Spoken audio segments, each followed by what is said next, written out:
देखिए हम class 9th का मैथ का जो पहला चैप्टर है वो आज हम करेंगे। जो चैप्टर है हमारा वह है संख्या पद्धति नंबर सिस्टम्स। नंबर सिस्टम में हम क्या क्या पढ़ेंगे वो देख लेते हैं एक बार। हमको पढ़ना है प्राकृतिक संख्याएं, सब नेचुरल नंबर्स बोलते हैं। फिर है हमारा पूर्ण संख्याएं, होल नंबर्स। पूर्णांक संख्याएं, इंटीजर्स नंबर्स। परिमेय संख्याएं, रैशनल नंबर्स। ये हमको पढ़ना है। एक बार आपको इंग्लिश बता देते हैं, फिर हम आपको बताएंगे इसका पूरा डिटेल में। फिर है तुल्य परिमेय संख्याएं। तुल्य परिमेय संख्या इंग्लिश नाम इसका मैंने नहीं लिखा है, इक्विवेलेंट रैशनल नंबर्स होता है।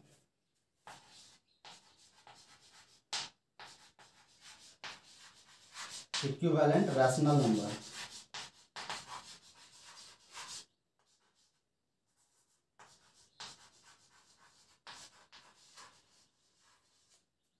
Equivalent rational numbers.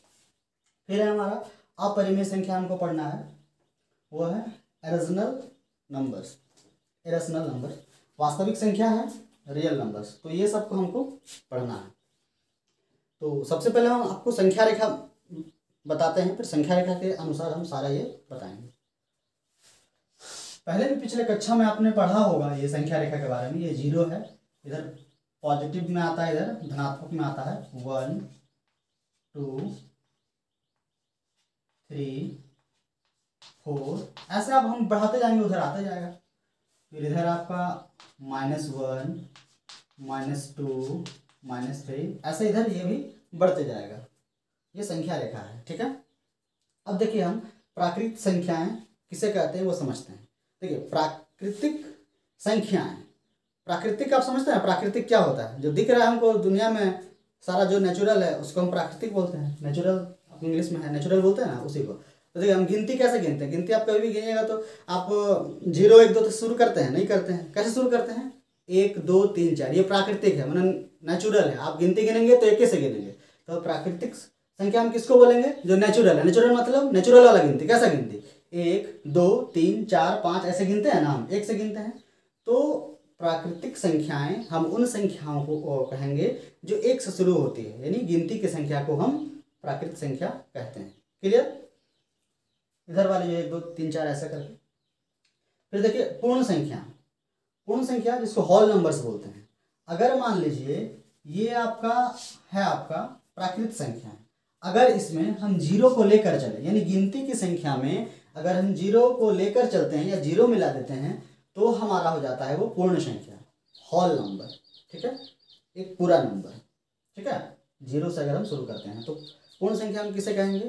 पूर्ण संख्याएं वे संख्याएं हैं जो जिसकी गिनती 0 से शुरू होती है, या फिर गिनती की संख्या में 0 को जोड़ कर पढ़ने से जो संख्या हमारा तैयार होता है उसे हम कहते हैं पूर्ण संख्याएं। क्लियर है? आगे देखिए पूर्णांक संख्याएं। ये संख्या रेखा में आप अगर ध्यान देंगे, देखिए यहाँ तक हमारा था प्राकृतिक संख्या, इस 0 को मिला दिए तो ये हो गया आपका पूर्ण संख्या। अब अगर ये ऋणात्मक जो संख्या है इसको भी अगर हम मिला दें तो ये हमारा हो जाएगा पूर्णांक संख्याएं। यानी कि प्राकृतिक संख्याएं, पूर्ण संख्याएं और जो जो आपके ऋणात्मक संख्याएं हैं उनको अगर हम मिला देते हैं तो ये पूरा जो है एक पूर्णांक संख्याएं कहलाता है, इंटीजर्स नंबर्स। क्लियर है? आगे देखिए परिमेय संख्या हम किन्हें कहते हैं? परिमेय संख्या हम वैसे संख्या को परिमेय संख्या कहेंगे जिसे हम P/Q के रूप में लिख सकते हैं, निबट्टा में लिख सकते हैं। और ध्यान रहे यहाँ पे Q नॉट इक्वल टू 0, माने ये Q जो नीचे है यहाँ पे 0 नहीं होना चाहिए। और साथ में ये P और Q जो है, P और Q जो है ये पूर्णांक होना चाहिए। ये क्या होना चाहिए? पूर्णांक होना चाहिए। तो उसे हम परिमेय संख्या कहते हैं। जैसे कि मान लीजिए हम लिखते हैं 1/2। 1/2 में देखिए ये भी पूर्णांक है, 1 2 भी पूर्णांक है, तो ये क्या हो गया? परिमेय संख्या हो गया। इसी जगह अगर मान लीजिए हम लिखते हैं 0/1, तो ये आपका होगा कि नहीं बताइए? परिमेय संख्या होगा। देखिए 0 क्या है? पूर्णांक है।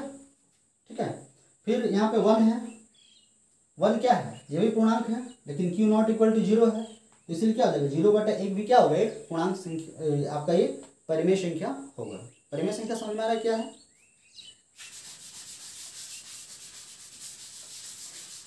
यह भी परिमेय संख्या होगा। जैसे मान लीजिए -2 है और 1, यह भी परिमेय संख्या होगा। ठीक है, क्यों?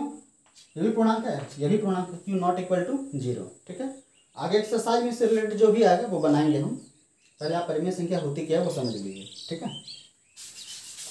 फिर देखिए तुल्य परिमेय संख्या। ये परिमेय संख्या है लेकिन तुल्य परिमेय संख्या। जैसे कि मान लीजिए, जैसे हम यहाँ पे 1/2 लिखे हैं। ठीक है, इसको हम 6/12 भी लिख सकते हैं ना। जैसे हम 7/14 भी लिख सकते हैं। इसमें अगर हम काटेंगे तो 6 का 6, 6 दूनी 12, आ रहा है कितना? 1/2 आ रहा है। 7 का 7, 7 दूनी 14। तो 1/2 का जो तुल्य परिमेय है वो 6/12 होगा, 7/14 होगा। तुल्य परिमेय समझ में आ रहा है क्या है? मतलब वो भी एक परिमेय संख्या ही है, लेकिन उससे अगर कोई ऐसा बट्टा में हो, p/q के रूप में हो, जिसको अगर हम काटते हैं तो मूल संख्या जो मूल परिमेय है उसके बराबर ही आ जाए, तो वो उसका तुल्य परिमेय होता है। यानी कि इसका तुल्य परिमेय ये वाला हो गया 6/12, इसका ये वाला। तो सब ये एक साथ तुल्य परिमेय है। समझ में आ गया होगा आपको तुल्य परिमेय संख्या क्या है। आगे देखिए, अपरिमेय संख्या किसे कहते हैं? अपरिमेय संख्या हम उससे कहते हैं जिसे हम p/q के रूप में हम नहीं लिख सकते हैं। ठीक है, p/q के रूप में हम नहीं लिख सकते हैं, p/q के रूप में हम इसको नहीं लिख सकते हैं। लेकिन ध्यान रहे p और जो q है सेम उसी प्रकार p और q जो है वो पूर्णांक होना चाहिए। तो क्या होना चाहिए? पूर्णांक होना चाहिए और q नॉट इक्वल टू 0 होना चाहिए।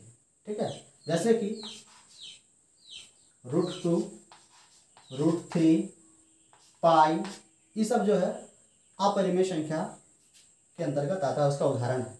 आप रूट लगाए हैं तो आप ऐसा मत समझिए किसी में भी रूट लगा, जैसे कि आप मान लीजिए √4 लगा दिए, तो इसको हम तोड़ेंगे तो ये 2 हो जाएगा। तो ऐसा यहाँ पे ऐसा संख्या यहाँ होना चाहिए जो रूट तोड़ेंगे तो वो टूटना नहीं चाहिए। ठीक है, तो ये ध्यान रखिएगा। कोई भी यहाँ पे रूट का वैल्यू अगर आ जाता है हमारा, टूट जाता है, तो फिर वो अपरिमेय संख्या नहीं होगा, टूटना नहीं चाहिए। जैसे कि मान लीजिए और भी √11। ठीक है, तो इसे हम क्या कहेंगे? अपरिमेय संख्या है। फिर आगे आता है हम वास्तविक संख्या।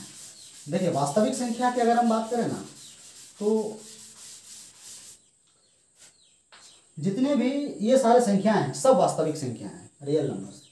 परिमेय अपरिमेय सारा को अगर हम एक साथ मिला दें तो वो आपका वास्तविक संख्याएं कहलाती है। ये जरूरी नहीं है कि मिलाना ही पड़ेगा। अगर हम अलग से अगर अपरिमेय संख्या को बोलें तो ये भी आपका वास्तविक संख्या होगा, परिमेय संख्या को अलग से हम बोलें तो ये भी एक वास्तविक संख्या होगा। ठीक है, आपको बता दें जो प्राकृतिक संख्या है इसे हम n से सूचित करते हैं, पूर्ण संख्या को w से सूचित करते हैं, जो पूर्णांक है इसे हम z से सूचित करते हैं, परिमेय संख्या जो रैशनल नंबर है q से सूचित करते हैं, और इधर जो हमारा वास्तविक संख्या इसे हम r से सूचित करते हैं। ठीक है, आज के लिए इतना ही। अगले वीडियो में मिलते हैं। धन्यवाद।